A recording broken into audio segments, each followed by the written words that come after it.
प्यारे बच्चों, good morning. I hope आप सब अच्छे होंगे, मस्त होंगे, ज़बरदस्त होंगे, अपनी पढ़ाई अच्छे से कर रहे होंगे, है ना। तो हम लोग आज से एक नया टॉपिक, एक नया चैप्टर शुरू करते हैं जिसका नाम है वेदरिंग, है ना। तो वेदरिंग से आज हम लोग शुरू करेंगे। बहुत ही इंपॉर्टेंट टॉपिक है, बहुत प्यारा टॉपिक है, बहुत ज़बरदस्त टॉपिक है। चीज़ों को अच्छे से समझ लेने से, एक बार अच्छे से समझ गए तो फिर दोबारा इसको पढ़ने की ज़रूरत नहीं पड़ेगी, मगर फुल कंसंट्रेशन के साथ अपने दिमाग को, अपने दिल को खोल करके इस टॉपिक को समझना है, देखना है, पढ़ना है। आई होप आप सब समझ गए होंगे। तो हम लोग शुरू करते हैं आज से नया टॉपिक जिसका नाम है वेदरिंग। वेदरिंग को अगर हम लोग कहें तो उर्दू में क्या कहते हैं? वेदरिंग को मौसमी तकरीब कहते हैं, ठीक है। अच्छा, अब वेदरिंग, मौसमी तकरीब, ये क्या है उसको समझने से पहले हमको एक चीज़ और समझना बहुत ज़रूरी है, वो है डेनोनेशन क्या है। डेनोनेशन मतलब बरहनाकारी, उर्दू में अगर कहें तो बरहनाकारी क्या है, ठीक है ना। तो ये बरहनाकारी, डेनोनेशन एक क्या है? एक अम्ब्रेला टर्म है, ठीक है ना। अम्ब्रेला टर्म है जो क्या करती है, ये जो सारी चीज़ें हैं ना, ये वेदरिंग हो गया, वेदरिंग, इरोजन, ट्रांसपोर्टेशन, डिपोजिशन, हम सारी चीज़ों को पढ़ेंगे। तो ये डेनोनेशन के अंदर में ही ये जो वेदरिंग वाला पार्ट है ना, ये वेदरिंग वाला पार्ट भी कहाँ आ जाता है? ये डेनोनेशन के अम्ब्रेला के नीचे, यानी अम्ब्रेला के, डेनोनेशन के छतरी के नीचे आ जाता है। तो हम लोग क्या करेंगे, एक एक करके पढ़ेंगे। तो सबसे पहले हम लोग क्या पढ़ेंगे? वेदरिंग को पढ़ेंगे। वेदरिंग पढ़ने से पहले डेनोनेशन को समझ लेते हैं। डेनोनेशन है क्या? असल में डेनोनेशन किसको कहते हैं? वो प्रोसेस, वो तरीकाकार जो क्या करती है, सतह ज़मीन के ऊपर किसी भी चट्टान के ऊपर तब्दीली लाती है, चेंजेस लाती है, ठीक है ना। फॉर एग्जांपल यहाँ देखते हैं, है ना। मान लीजिए ये अर्थ है, अर्थ के ऊपर कोई एक चट्टान बना है।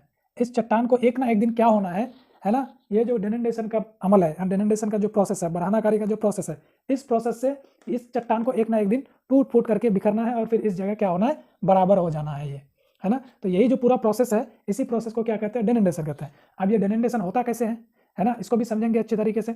डेनोनेशन होता कैसे है? फॉर एग्जांपल जैसे देखिए यहाँ पे कोई एक चट्टान बना हुआ है, इस चट्टान के ऊपर तरह तरह के चीज़ें काम करेंगी। फॉर एग्जांपल सूरज की रोशनी भी पड़ेगी, है ना, उसके बाद बारिश भी होगी, हवाएं भी चलेंगी, है ना, कुछ इंसानी अमल है वो भी काम करेंगे। करने के बाद ये धीरे धीरे धीरे धीरे क्या होगा, ये मतलब ऐसा नहीं है कि ये एक ही दिन में, ये आधे दिन में हो जाएगा, 2 दिन में हो जाएगा, 1 साल में हो जाएगा। ये प्रोसेस कंटिन्यूअसली चलेगा, चलता रहेगा, चलता रहेगा। एक ना एक दिन ये पूरा जो रॉक्स है, चट्टान है, ये चट्टान क्या करेगी? टूट फूट करके बिखर जाएगी और ये जगह बराबर हो जाएगी। इसी को हम क्या कहते हैं? डेनोनेशन कहते हैं। अब डेनोनेशन के अंदर में क्या क्या चीज़ें आती है? वेदरिंग आता है, इरोजन आता है, ट्रांसपोर्टेशन आता है, डिपोजिशन आता है। ये सारी चीज़ें क्या है, इनको भी हम अच्छे से वन बाय वन सब चीज़ों को पढ़ेंगे। तो सबसे पहला टॉपिक हम उठाते हैं वेदरिंग का, ठीक है। वेदरिंग है क्या? वेदरिंग को क्या कहते हैं? मौसमी तकरीब कहते हैं उर्दू में, ठीक है ना। वेदरिंग प्रोसेस, वेदरिंग को जानने से पहले 2-3 चीज़ें और हमें जानने की ज़रूरत है, ठीक है ना। ये जो वेदरिंग है ना, अब ज़मीन के ऊपर और ज़मीन के बाहर कुछ अमल होते हैं, ठीक है। जैसे ज़मीन के अंदर भी कुछ चीज़ें चलती है, ज़मीन के बाहर भी चलती है ना। कुछ प्रोसेस चलती रहती है, कुछ चीज़ें काम करती रहती है ना, जो ज़मीन के सरफेस पे तब्दीली लाती है। तो ज़मीन के ऊपर जो सारी चीज़ें होती है उनको हम क्या कहते हैं? Exogenetic process. ज़मीन के ऊपर जो भी चीज़ें होती है उनको क्या कहते हैं? Exogenetic process. और ज़मीन के अंदर जो चीज़ें होती है, जो चीज़ें मतलब जो चीज़ों से मतलब जो अमल होता है ना, जो चेंजेस आते हैं, कुछ भी होता है, तो उसको क्या कहते हैं? इंडोजेनेटिक प्रोसेस, है ना। ये बैरूनी अमल और ये अंदरूनी अमल। अब ये बैरूनी अमल और अंदरूनी अमल क्या है, इसको थोड़ा समझते हैं, ठीक है। देखिए फॉर एग्जांपल ज़मीन के ऊपर कोई एक चट्टान का टुकड़ा है ये, ठीक है। इस चट्टान के टुकड़े में क्या होगा, मतलब बारिश भी होगी, है ना, पानी भी पड़ेगा इसमें, बारिश भी होगी, सूरज की रोशनी भी यहाँ पे आएगी, सूरज की रोशनी भी पड़ेगी और एयर, हवाएं भी चलेंगी, हवाएं भी चलेंगी। तो ये एक साथ कई चीज़ें फैक्टर काम करेंगी। काम करने के बाद ये जो रॉक है ना, ये रॉक एक दिन टूट फूट करके बिखर जाएगा, है ना। टूट फूट करके क्या होगा? बिखर जाएगा। बिखरने के बाद ये क्या होगा? धीरे धीरे से एक जगह से दूसरी जगह मुंतकिल हो जाएगा और ये चीज़, ये जो चट्टान बना था जिस जगह पे, वो जगह क्या हो जाएगी? बराबर हो जाएंगी, ठीक है ना। तो ये बाहरी अमल, मतलब बाहर ज़मीन के बाहर होने वाले अमल को क्या कहते हैं? एक्सोजेनेटिक प्रोसेस कहते हैं। अब इंडोजेनेटिक प्रोसेस क्या है? इंडोजेनेटिक प्रोसेस को थोड़ा समझ लेते हैं, है ना। इंडोजेनेटिक प्रोसेस वो अमल, वो प्रोसेस जो ज़मीन के अंदर होता है। फॉर एग्जाम्पल ये ज़मीन का एक टुकड़ा है, मान लीजिए, है ना। ज़मीन का एक टुकड़ा हमने लिया, उसके अंदर, ज़मीन के अंदर कई चीज़ें होती रहती है। हम ज़मीन, हमारा ज़मीन तो ऐसा नहीं है ना सिर्फ मिट्टी मिट्टी है, या फिर ऐसा भी नहीं है कि सिर्फ पत्थर पत्थर है, या ऐसा भी नहीं है कि सिर्फ पहाड़ पहाड़ है ना। ज़मीन के अंदर कई चीज़ें हैं। जैसे ऊपरी वाला हिस्सा हमारा क्रस्ट कहलाता है, जिसमें मिट्टी वगैरह पाई जाती है, ठीक है ना। उसके बाद हमारे ज़मीन के अंदर क्या, मेग्मा भी पाए जाते हैं। मेग्मा से क्या होता है? जहाँ मेग्मा पाई जाती है, वो जब मेग्मा को कहीं पे फॉल्ट मिलता है, वो क्या करती है? वो मेग्मा बाहर निकलने की कोशिश करती है। तो उसको हम क्या कहते हैं? जब मेग्मा बाहर निकलती है तो उसको वॉल्केनो कहते हैं। तो ये वॉल्केनो वाला अमल कहाँ पे हो रहा है? ज़मीन के अंदर हो रहा है ना। उसके अलावा जैसे मान लीजिए वॉल्केनो है ना, ज़मीन के अंदर मैग्मा है, ये मैग्मा कहीं से जगह मिली, ये बाहर निकला, बाहर निकल करके ये ठंडा होता है, ठोस होकर के फिर क्या होता है, ये जम जाता है, कहीं पे पहाड़ बन जाता है, कहीं पे ऊंची जगह बन जाती है, कहीं पे सतह मुर्तफा यानी प्लेटो बन जाती है। उसी तरह से अब क्या होता है, ये जो अर्थक्वेक हमने पिछले क्लासेस में पढ़ा था, अर्थक्वेक आता कहाँ से है, ज़मीन के अंदर से ही है ना। तो ज़मीन के अंदर से क्या होता है, अर्थक्वेक आता है, जलजले आते हैं। ये जलजले क्या करते हैं, ज़मीन के अंदरूनी हिस्से में कुछ चेंजेस, अंदरूनी हिस्से में भी बाहरी हिस्से में भी चेंजेस लाते हैं, तब्दीली लाते हैं। जो अमल तब्दीली लाए उसी को हम लोग क्या कहते हैं, है ना, वेदरिंग कहते हैं। ठीक, तो खास तौर से वेदरिंग हम लोग जो पढ़ेंगे, वेदरिंग को कहाँ पे पढ़ेंगे, सतह ज़मीन के ऊपर, है ना। एक मान लीजिए कि ये अर्थ है, अर्थ के ऊपर ये वाला हिस्सा में जो भी चेंजेस आएंगे, जो भी तब्दीलियाँ होंगी, है ना, जिसके जरिया भी होंगी, जैसे भी होंगी, हाँ, इसी को क्या कहेंगे हम लोग, इसी को वेदरिंग कहेंगे। अब ये वेदरिंग है क्या, वेदरिंग को अगर सिर्फ डिफाइन करना है तो उर्दू में हम इस तरह से कह सकते हैं, चट्टानों की टूट फूट और हजम करने के अमल को मौसमी तकरीब या वेदरिंग कहा जाता है। अब इसको हम लोग थोड़ा सा चीरफाड़ करते हैं, अच्छे से और समझते हैं। ठीक है, वेदरिंग क्या है, वेदरिंग एक इन सितु प्रोसेस है। इन सितु प्रोसेस क्या है, वेदरिंग कहाँ पे होगा, वेदरिंग मान लीजिए ये चट्टान है, ना, इस चट्टान को टूटना फूटना है, तो ये जो पूरा चट्टान है, ये चट्टान जहाँ पे है, जिस जगह पे है वहीं पे टूटेगी फूटेगी, किसके जरिए, कई तरह के प्रोसेस होंगे, कुछ फिजिकल, हम इसको वेदरिंग के जो क्या कहते हैं टाइप्स है उसको भी पढ़ेंगे, फैक्टर को भी पढ़ेंगे। लेकिन अभी सिर्फ इतना समझना है कि ये जो चट्टान जहाँ पे बनेंगी उसी जगह पे क्या होगी, टूट फूट होगी उसकी, वो टूटेगा फूटेगा बिखरेगा, है ना, अलग होगा। ठीक है, एक दिन क्या होगा, फिर पूरी ज़मीन बराबर हो जाएगी। तो जहाँ पे चट्टान बनी है वहीं पे चट्टान टूटेंगी फूटेंगी, अलग अलग प्रोसेस से, वो प्रोसेस हम बाद में पढ़ेंगे।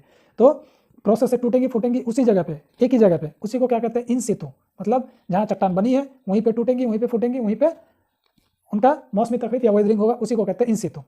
वेदरिंग को क्या कहा जाता है, स्टैटिक प्रोसेस भी कहा जाता है। स्टैटिक प्रोसेस क्यों कहा जाता है, क्योंकि जहाँ पे बन रहा है, जहाँ पे चट्टान बनी है वहीं पे टूट फूट रहा है, ये कहीं पे हरकत तो नहीं कर रही है, कहीं जा नहीं रही है ना, तो इसी को क्या कहते हैं, स्टैटिक प्रोसेस। जबकि हम लोग आगे पढ़ेंगे इरोजन को क्या कहते हैं, एक्स सितु प्रोसेस। एक्स सितु प्रोसेस क्या है, इसको हम देखेंगे। ठीक है, इरोजन जब पढ़ेंगे उसके बाद इरोजन को क्या कहते हैं, डायनामिक प्रोसेस भी कहते हैं। क्या कहते हैं, डायनामिक प्रोसेस। ठीक है, डायनामिक प्रोसेस मतलब हरकत करने वाली प्रोसेस, जबकि ये हरकत नहीं करती है, टूट फूट रही है मगर एक ही जगह पे, जबकि वो इरोजन क्या करती है, एक जगह से दूसरी जगह मुंतकिल करती है चीज़ों को। ठीक है ना, तो ये इरोजन एक सितु प्रोसेस है, डायनामिक प्रोसेस है, जबकि वेदरिंग क्या है, इन सितु प्रोसेस है और स्टैटिक प्रोसेस है, जहाँ पे चट्टान बना है वहीं पे टूट फूट हो रही है। अब दो चीज़ और समझना है, वेदरिंग क्या है, weathering is the process of disintegration और डिकम्पोजिशन। ठीक है, इन दोनों वर्ड को हम लोगों को अच्छे से समझना है। अब ये डिसइंटीग्रेशन और डिकम्पोजिशन क्या है, दोनों both the term is refer to weathering, but दोनों का थोड़ा सा डिफरेंस है। जैसे डिसइंटीग्रेशन क्या हो गया, disintegration denotes physical activities, physical process कह सकते हैं, और जबकि डिकम्पोजिशन क्या किसको कह सकते हैं हम लोग, केमिकल प्रोसेस को कह सकते हैं, केमिकल प्रोसेस को कह सकते हैं। अब ये फिजिकल प्रोसेसेस क्या हैं या फिजिकल फैक्टर्स क्या हैं जो चट्टानों की मौसमी तकरीब या वेदरिंग करती है। फिजिकल प्रोसेस में हम लोग देख सकते हैं, जैसे सूरज की रोशनी है, ठीक है, सनरेज हुआ, ठीक है, उसके बाद ये एयर हवाएं हो गई, उसके बाद रेन बारिश हो गई, ये क्या है, ये फिजिकल फैक्टर है जो चट्टानों की टूट फूट में, चट्टानों की वेदरिंग में अमल करती है। ठीक है, इसलिए इसको क्या कहते हैं, disintegration process. Weathering is the process of disintegration. और केमिकल प्रोसेस क्या है, केमिकल प्रोसेस रेफर टू, हाँ, केमिकल प्रोसेस किसको डिनोट करता है कि चट्टानों का टूटना फूटना किस वजह से, केमिकल रिएक्शन की वजह से। ठीक है, इसी को क्या कहते हैं, केमिकल प्रोसेस। ठीक है, तो डिकम्पोजिशन किसको डिनोट करता है, केमिकल प्रोसेस को, और डिसइंटीग्रेशन किसको रिप्रेजेंट करता है या डिनोट करता है, फिजिकल प्रोसेस को। मतलब वो अमल, चट्टानों के टूटने फूटने का वो अमल जो बाहरी कुव्वतों की वजह से है ना, फिजिकल फैक्टर की वजह से टूट फूट हो, उसको हम लोग क्या कहते हैं, डिसइंटीग्रेशन। और जब केमिकल रिएक्शंस की वजह से चट्टानों का टूट फूट हो तो उसको क्या कहते हैं, डिकम्पोजिशन। तो केमिकल कंपोजिशन और डिसइंटीग्रेशन, इसको और थोड़ा सा अच्छे से समझते हैं। जैसे मिसाल के तौर पर ये चट्टान है, इस चट्टान में बारिश की पानी भी पड़ रहा है, सूरज की रोशनी भी पड़ रही है, हवा भी काम कर रही है एक साथ। तो ये क्या हो गया, ये टूटेगी फूटेगी, है ना, टूट फूट करके इसका वेदरिंग होगा, तो इसी को क्या कहते हैं, डिसइंटीग्रेशन। अब फॉर एग्जाम्पल जैसे लाइमस्टोन, चूना पत्थर, चट्टानों को भी हम लोग पढ़ेंगे, है ना, चट्टानों की अलग अलग खासियत होती है। जैसे ग्रेनाइट, ठीक है, ग्रेनाइट की अगर खास खसूसियत हम देखें तो ग्रेनाइट क्या करती है, ह्यूमिड इलाके में, ह्यूमिड मतलब जहाँ बारिश ज़्यादा हो उस इलाके में ये ग्रेनाइट क्या करती है, रेजिस्टेंट का काम करती है। ग्रेनाइट वाले चट्टान में जितनी भी बारिश पड़ जाए, जितनी भी पानी पड़ जाए, उसमें उस तरह से कोई इरोजन या उसका कोई वेदरिंग नहीं होता है। जबकि लाइमस्टोन ये कहाँ पे, उन इलाकों में, हॉट वाले इलाकों में रेजिस्टेंट का काम करती है, लाइमस्टोन जो होता है, ठीक है। लाइमस्टोन को अगर हम पानी में, इसमें पानी मिला देंगे तो ये तैलील होकर के निकल जाएगी, ठीक है ना, तैलील हो जाएगी पानी में। तो इसको क्या कहेंगे, इसको कहेंगे हम लोग केमिकल प्रोसेस की वजह से लाइमस्टोन क्या करते हैं, जब केमिकल प्रोसेस का नाम ले रहे हैं मतलब पानी होना ज़रूरी है, तो पानी में ये लाइमस्टोन क्या करती है, नॉन रेजिस्टेंट का काम करती है, जबकि गर्म इलाके में ये रेजिस्टेंट का काम करती है। गर्म इलाके में, जितने भी गर्म इलाके में रख दो इसको कुछ नहीं होने वाला है, अगर पानी में इसको मिला देंगे तो पानी में तुरंत ये घुल जाएगी। जबकि ग्रेनाइट क्या है, ग्रेनाइट को अगर हम धूप में रखेंगे तो वो ये धूप में क्या करेगी, नॉन रेजिस्टेंट का काम करेगी, और पानी में क्या करेगी, रेजिस्टेंट का काम करेगी। पानी इसमें कितना भी पड़ जाए कोई फर्क नहीं पड़ता है, ठीक है ना। इसीलिए हम लोग क्या करते हैं अपने किचन वगैरह में ये ग्रेनाइट का पत्थर ही लगाते हैं, क्योंकि वहाँ पानी इस्तेमाल होता है बार बार, पानी से और उसका वो निखरता है और अच्छा हो जाता है, उसको एक तरह से कह सकते हैं कि मज़ा आता है पानी में, ठीक है ना। जबकि ये पानी इसका लाइमस्टोन का दुश्मन है ना। फिर यही ग्रेनाइट को अगर धूप में रख देंगे तो धूप इसका दुश्मन बन जाएगा, है ना। और जबकि धूप लाइमस्टोन के लिए क्या है, इसका धूप इसका दोस्त है।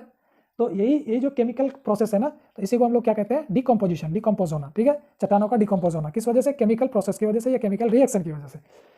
तो आई होप कि इतना समझ में आया होगा वेदरिंग के बारे में। आज रखते हैं इतना ही, फिर मिलते हैं वेदरिंग के ही नेक्स्ट टॉपिक के साथ नेक्स्ट क्लास में।